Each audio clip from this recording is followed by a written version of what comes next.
अपनी संगीत रागी, जिसको पाकिस्तानी की नहीं, जरा ये सभी राजनीतिक पार्टियों को देखना चाहिए। कुछ दिन पहले संगीत रागी आप मेरे साथ स्टूडियो में बैठे हुए थे और आपने देखा हमने एक सर्वे किया था और लोगों को हमने कुछ सवाल पूछे थे। उस सर्वे के नतीजे जरा एक बार फिर लोगों को हम दिखा देते हैं, क्योंकि नेताओं को और राजनीति करने वाले राजनीतिक पार्टियों को वो सर्वे देखना बहुत जरूरी है। जब उनको सवाल पूछा गया सीज फायर के पहले और सीज फायर के बाद दोनों वक्त यह सर्वे किया गया था कि मोदी सरकार की कार्रवाई से वो कितने संतुष्ट है। सीज फायर के पहले 68.1% लोग कह रहे थे कि हम संतुष्ट हैं, लेकिन सीज फायर के बाद 63.3% लोग कह रहे थे कि हम संतुष्ट हैं, यानी 5% की गिरावट हुई थी। नहीं कहने वाले लोगों में भी 5% की वृद्धि हुई थी।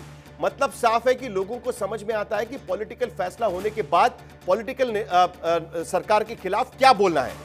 लेकिन दूसरी तरफ जब सेना के बारे में सवाल पूछा गया कि भारत की सेना पर कितना भरोसा है, तो सीज फायर के पहले 91.1% लोग कह रहे हैं कि हमको पूरा भरोसा है, लेकिन सीज फायर के बाद भी वो भरोसा बढ़ता हुआ नजर आया 92.3%।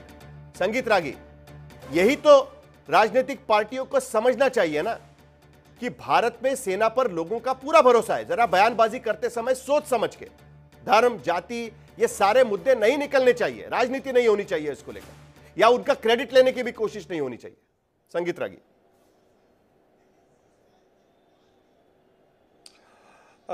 देखिए साहिल, मुझे लगता है कि चाहे वो कांग्रेस पार्टी हो, चाहे वो भारतीय जनता पार्टी हो, किसी भी नेता को वो ऐसी बातें नहीं कहनी चाहिए जो सेना की गरिमा को नीचे कम करता हो। और वो भारतीय जनता पार्टी के नेता जो मध्य प्रदेश से जिन्होंने शब्द का प्रयोग शोफिया के लिए किया है, वो बहुत ही निंदनीय है, बेहद घटिया है और उनके खिलाफ बिल्कुल कार्रवाई होनी चाहिए।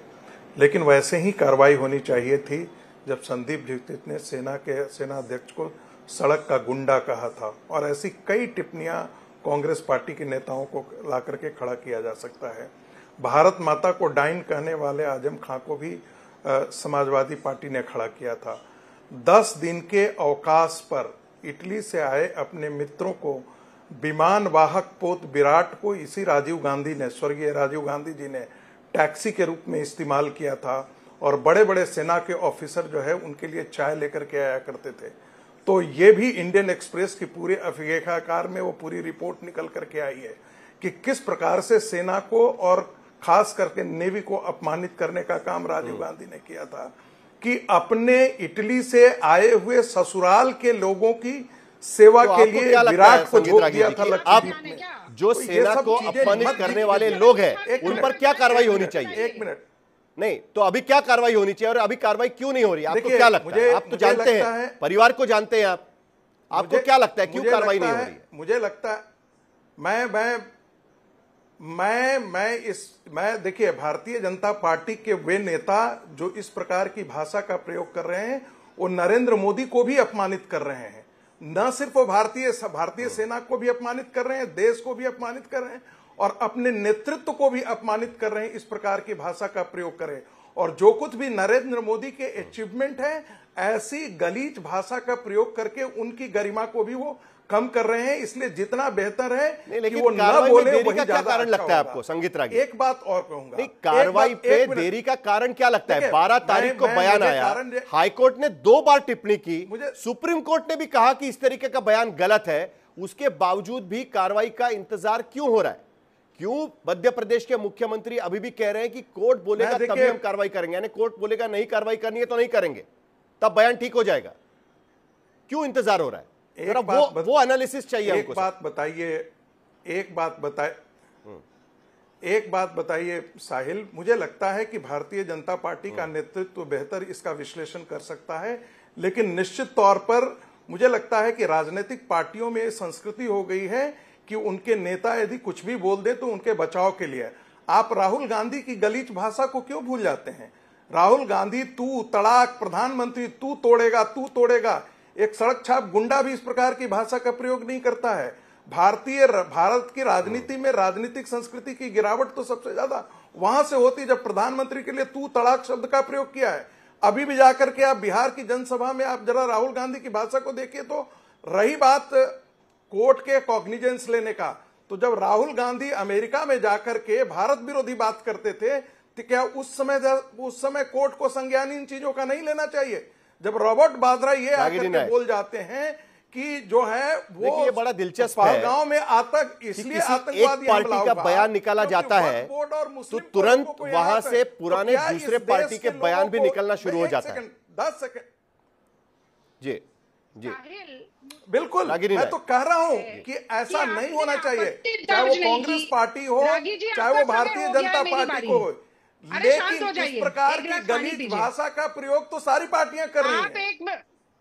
ठीक है, संगीत रागी जवाब देने दीजिए उनको। जी बोलिए। देखिए मुझे आश्चर्य है साहिल, प्रदीप भंडारी आपके पास भी आऊंगा, जरा उनका जवाब खत्म हो जाने दीजिए। जरा धैर्य रखिए। संगीत रागी 1 मिनट। रागिनी मैं 10 सेकंड अपनी बात धैर्य रखिए, इसके बाद आप बोलिएगा। चलिए 10 सेकंड रागिनी नायक उनको 10 सेकंड बात करने दीजिए। 10 सेकंड में गिन रहा हूं। देखिए जी देखिए राहुल गांधी ने जिस जातिवाद की जहर को पेट्रोल की तरह इस देश में छिड़का है, और वो भी मैं कह रहा हूं जॉर्ज सोरेस और कैम्ब्रिज एनालिटिका के प्रयोग को लेकर के मैं तो बार बार आरोप कर लगाता हूं। मामला नहीं भटकाना है अपने को, हमें मामला नहीं भटकाना है। रागिनी नायक जल्दी से आपका जवाब, उसके बाद अनुराग भदौरिया भी बात करेंगे। रागिनी नायक जल्दी। इस बात का है, मुझे आश्चर्य इस बात का है कि देश के नेता प्रतिपक्ष को आज तक चैनल पर गली का गुंडा कहा गया, आपने उस पर कोई आपत्ति नहीं जताई।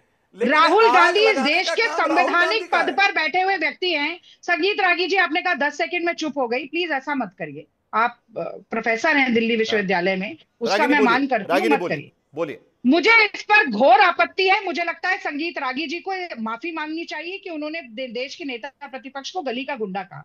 दूसरी बात, ये कह रहे हैं कि नरेंद्र मोदी जी का अपमान हो गया इस गलीज भाषा का इस्तेमाल करके। अरे नरेंद्र मोदी तो खुद जर्सी गाय, कांग्रेस की विधवा, 5 करोड़ की गर्लफ्रेंड, दीदी ओ दीदी, सूर्पनखा और न जाने क्या क्या बातें खुद बोल चुके हैं। भाजपा के प्रवक्ता कांग्रेस को पाकिस्तान परस्त अगर कहेंगे तो मुझे बोलना पड़ेगा कि आप ही आईएसआई को रेड कार्पेट वेलकम देकर यहां लाए थे, आप ही ने ज्वाइंट इन्वेस्टिगेशन की बात की थी, और फिर आईएसआई ने यह कहा था कि भारत ने अपने ऊपर ही हमला करवा लिया। अडवाणी जाकर जिन्ना की मजार पर बैठकर रोए थे। ये बताना पड़ेगा कि साड़ी शॉल की डिप्लोमेसी नरेंद्र मोदी जी ने शुरू की थी। ये भी बताना पड़ेगा कि बिरयानी या बर्थडे केक खाने बिना बुलाए पाकिस्तान पहुंच गए थे।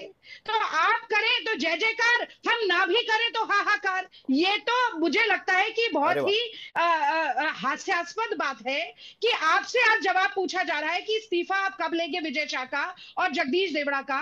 चूंकि आपके पास कोई जवाब नहीं है, क्योंकि मोदी जी इस पर खामोश हैं, और खामोशी का मतलब हाँ होता है, मौन का मतलब सहमति और स्वीकृति प्रदीप होता है। भंडारी, इसलिए आज आपके पास कोई जवाब नहीं है देने के लिए। केसी त्यागी पलटकर जनता दल यूनाइटेड से भी मांग चुके हैं साहिल जी कि विजय शाह पर कार्रवाई होनी चाहिए। साहिल जी मैं एक एक करके जवाब जल्दी से आप उसके बाद अनुराग भदौरिया को भी बात करनी है जल्दी। प्रधानमंत्री नरेंद्र मोदी जी की सरकार के अंदर सेनाओं ने घुसकर सर्जिकल स्ट्राइक की, बालाकोट की और रावलपिंडी तक जाके मिसाइलें छोड़ी। कांग्रेस पार्टी जैसे नहीं, 26/11 आतंकवादी हमले के बाद में जाकर पाकिस्तान की परस्ती कर रहे थे और बैठकर शर्म एल शेख ने देश की सोवरेनिटी को पाकिस्तान में बेच दिया था, और 2006 में आर्मी के अंदर मुसलमान रिजर्वेशन चाहते थे। जो सवाल पूछा जाता है उसका कोई जवाब नहीं डिफेंड कर रहा हूं, पर आपके पूरे जवाब देना मुश्किल हो जाता है। किसी ने नहीं कहा कि रामगोपाल यादव पे कार्रवाई होनी चाहिए। हम तो कह रहे हैं सुप्रीम कोर्ट कड़ी से कड़ी कार्रवाई करे, पर यहाँ पे क्यों नहीं कहा जा रहा कि रामगोपाल यादव पे फायर होनी चाहिए? आपकी सरकार क्यों नहीं कार्रवाई कर रही? सवाल यहाँ पर आकर रुक जाता है। पैरामीटर्स 2 कैसे हो सकते हैं? मैं तो डिफेंड ही नहीं कर रहा। चलिए, ये तो अनुराग भदौरिया जस्टिफाई कर रहे हैं। बीएसपी के नेता जाकर वहां पर कंप्लेंट दर्ज कर रहे हैं, योगी जी की सरकार है, वो बोल रहे हैं हम कार्रवाई करेंगे। देखिए आज का नया भारत, भारतीय जनता पार्टी ने नया भारत ऐसा बनाया है कि जैसे ही उनको आज की घटना, जो भारतीय जनता पार्टी के नेता गलतियां करते हैं, सरकार गलती करती है, तो पुरानी घटना को याद करके इस घटना को छुपाना चाहते हैं। ये नया भारत की परिभाषा आजकल हो गई है। कमाल है भाई, नया भारत यही है क्या? मैं पूछना चाहता हूं, आपसे पूछा जा रहा है कि विजय शाह पे कार्रवाई हो, नहीं कब बर्खास्त करेंगे आप? तो आप सर्वोच्च न्यायालय के पास चले जा रहे हैं, रामगोपाल यादव उठाए बाहर फेंक दे, मंत्रिमंडल से निकाल दे, तो आप सर्वोच्च न्यायालय की बात कर रहे हैं। आपसे पूछा जाएगा कि ये बताइए कि आपका विजय सिन्हा क्यों नहीं है? रामगोपाल यादव पे कठोर से कठोर कार्रवाई होनी चाहिए। मैं तो कह रहा हूँ सुप्रीम कोर्ट कठोर निर्णय ले, हम सुप्रीम कोर्ट का सम्मान करते हैं, ये क्यों नहीं कह रहे हैं? ये तो रामगोपाल यादव को डिफेंड कर रहे हैं। राजनीति के दलदल में खोदने की कोशिश होती है, तब पुराने सारे बयान कई सारे निकलते हैं जहां पर आपको पता चलेगा कई बार जीत कर आए राजनीतिक नेता भी जब पब्लिक स्पेस पे बात करते हैं तब बयानबाजी से वाकई वो ठीक तरीके से बयानबाजी नहीं कर पाते। और यही सबसे बड़ी बात आज की स्थिति में उठकर सामने आ रही है। आज की स्थिति में एक तरफ भारत यह बताने की कोशिश कर रहा है कि हम सब एक है, लेकिन दूसरी तरफ राजनीति है कि रुकने का नाम नहीं ले रही। उम्मीद करते हैं कि सुप्रीम कोर्ट में सोमवार को इसके बारे में कुछ फैसला हो जाए।